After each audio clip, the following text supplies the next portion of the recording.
ভূমিদস্যু মামলাবাজ আশরাফ লস্করের বিরুদ্ধে সংবাদ সম্মেলন করেছেন ভুক্তভোগী তানিয়া বেগম। বিস্তারিত হচ্ছে মামুন হাসানের প্রতিবেদনে। খুলনা প্রেস ক্লাবের সংবাদ সম্মেলনে তানিয়া বেগম লিখিত বক্তব্যে বলেন, ভূমিদস্যু ও মামলাবাজ আশরাফ লস্করের দৌরাত্ম্যে সাধারণ মানুষ দীর্ঘদিন ধরে হয়রানি ও আতঙ্কে জীবনযাপন করছেন। তিনি অভিযোগ করেন, আশরাফুল লস্কর ঢাকায় থাকলেও গ্রামের মানুষের উপর নিজের প্রভাব কায়েম রেখেছেন। জমি দখল, মিথ্যা মামলা ও প্রাণনাশের হুমকি এসব তার নিয়মে পরিণত হয়েছে।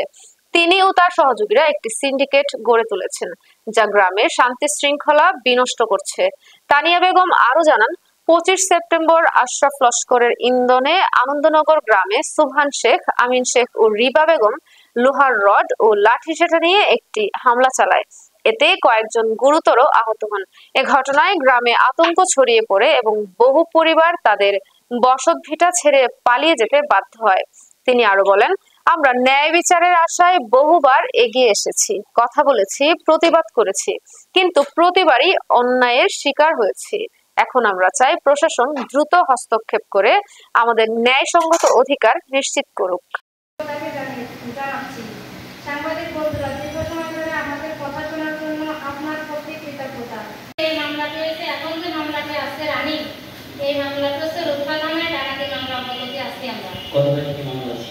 মামলা হয়েছে কত তারিখে, এটা আমরা তারিখ পাইলে তার কাছে বাবা জিজ্ঞেস করছি। 45 ধরে একটা মামলা করি, সেখানে স্যার আমাদের প্রতি বাড়িত করে, আমাদের পক্ষে রায় আসে। তারপরে ওরা আবার আমাদের ওই পক্ষে, আমাদের পক্ষে ওই পক্ষে সেলিম লস্কর ও মজুম লস্কর আমাদের নামে একটা মামলা করে।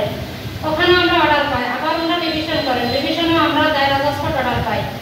এরপরে আমাদের নামে 26 নদিয়ার একটা মারামারির মামলা দিন, সেখানেও অর্ডার আমার পক্ষে আসছে। 177 মুসলেখা করেছেন এটিএম কোর্টে, সেখানেও রায় আমার পক্ষে। ঢাকা মিরপুরে একটা মামলা করেছেন, থানায় রূপসাখানে একটা মামলা করে, সেখানে আমার সেজে বাইরে নিয়ে জেল কাটাইছে। ঢাকা মিরপুরে একটা মামলা করেছে, এখন আবার আমাদের ডাকাতি অপরাধে আমরা মামলা আছি। এই বলতে 7টা মামলা করেছে। আর আমার নানার বিরুদ্ধে ঢাকায় মার্ডার কেস এবং ওই উনি তো আমলি করেন না, ওনারা নাশকতা করে একটা মামলা দেওয়া হয়েছে। আর উনি দ্বিতীয় একটা মামলা হয়েছে ঢাকায় মার্ডার। সব আসামের সব বরপদারের চক্রান্ত এগুলো হয়েছে, আমাদের সেলিম লস্করের চক্রান্ত।